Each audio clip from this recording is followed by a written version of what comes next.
আসসালামাইকুম, কেমন আছেন আপনারা? আশা করতেছি ভালো আছেন। আজকে আসলে আমার যে বিষয়টা আমি আসলে শেয়ার করতে চাচ্ছি আপনাদের সাথে, আমার এই বিষয়টা হয়তো আমার অনেক মেয়ে ফ্রেন্ড এবং অনেক মেয়েদের কাছে এই জিনিসটা ভালো নাও লাগতে পারে, কিন্তু তাতে আমার কিছু করার নাই। সত্য কথা আমরা সবসময় সত্যভাবেই জানি। সেটা হচ্ছে যে মানে বাংলাদেশে এখন তালাকের হারটা দিন দিন বেড়ে চলতেছে। এটার একমাত্র কারণ সেটা হচ্ছে মানে আমি যেটা বুঝতেছি ম্যাক্সিমাম মেয়েই তার হাজব্যান্ডকে তালাক দিচ্ছে। কিন্তু এটার কারণ হচ্ছে কাবিন। সরকার যে আইন করেছে যে একটা মেয়ে তার হাজব্যান্ডকে রেখে এবং অন্য ছেলেকে বিয়ে করলেও সে কাবিনের টাকা পাচ্ছে। কিন্তু এটা করে একটা মেয়ের সাহসটা বেড়ে যাচ্ছে যে আমি আমার হাজব্যান্ডকে রেখে যাওয়ার পরও আমি কাবিনের টাকা পাচ্ছি। কিন্তু এই আইনটা আমি মানতে পারলাম না।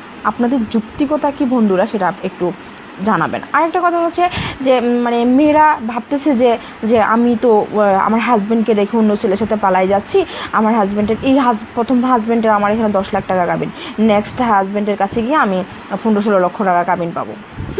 ওই কাবিনে আমি চলে যেতে পারবো, তবে ওই হাজব্যান্ডকে রেখে অন্য, এটা মানে আসলে কি মেয়েদের এখন ব্যবসা হয়ে উঠতেছে। আমি যেটা বলবো সেটা হচ্ছে নারীর কারণে নারী নির্যাতিত, এবং সরকার যে আইন করেছে আমি সেই আইনের পক্ষে নই। আরেকটা কথা হচ্ছে যে সরকার পুরুষের ক্ষেত্রে একটা আইন করেছে, একটা পুরুষ তার স্ত্রী যতক্ষণ না পর্যন্ত অনুমতি দিচ্ছে মানে স্বামীকে বিয়ে করার জন্য, ততক্ষণ পর্যন্ত তার স্বামী বিয়ে করতে পারবেন না।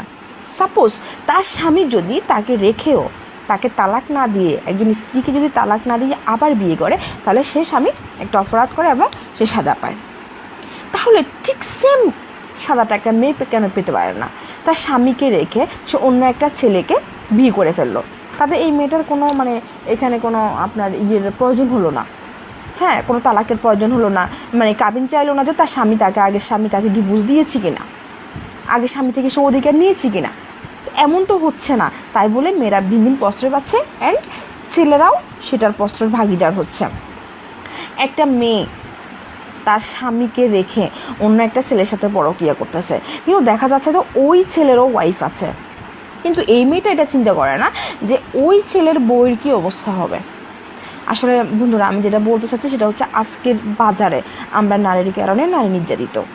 সেটা হচ্ছে কি মানে একটা স্বামী যতটুকু স্যাক্রিফাইস একটা স্ত্রীকে করে, একটা স্ত্রী কিন্তু ততটুকু তার ফ্যামিলিকে স্যাক্রিফাইস করতে চায় না। বিশেষ করে শাশুড়ি যদি কিছু বলে বউ গরম হয়ে যায়, বউকে যদি শাশুড়ি কিছু বলে শাশুড়ি গরম হয়ে যায়। তাহলে একটা শাশুড়ি যদি তার মেয়েকে সব কিছুর জন্য ক্ষমা করে দিতে পারে, তাহলে তার ছেলের বউকে পারে না কেন?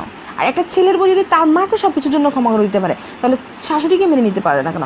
আসলে মূলত কথা হচ্ছে এই সমাধানটা, মূলত এই তালাকের বিষয়টা যদি আমাদেরকে কমাতে হয়, সেটা হচ্ছে মেয়েদেরকে, বিশেষ করে মেয়ে ছেলে সবাইকে স্যাক্রিফাইস শব্দটাকে শিখতে হবে, এবং সরকারকে এই আইনটা এভাবে করতে হবে যে একটা মেয়ে যদি সামাজিকভাবে তার স্বামীর ঘর ছাড়ে এবং সামাজিকভাবে যদি সে ডিভোর্স চায় এবং অন্য ছেলের সাথে যদি পালিয়ে না যায় এবং অন্যায় নিয়ে দোষ গুণ যখন হবে তখন যদি সে ডিভোর্স চায়, তখন সে ডিভোর্সের টাকা পাবে, কাবিনের টাকা পাবে। কিন্তু সে যদি তার হাজব্যান্ডকে রেখে অন্য লোকের সাথে পালিয়ে যায়, তাহলে সে কোনো কাবিনের টাকা পাবে না।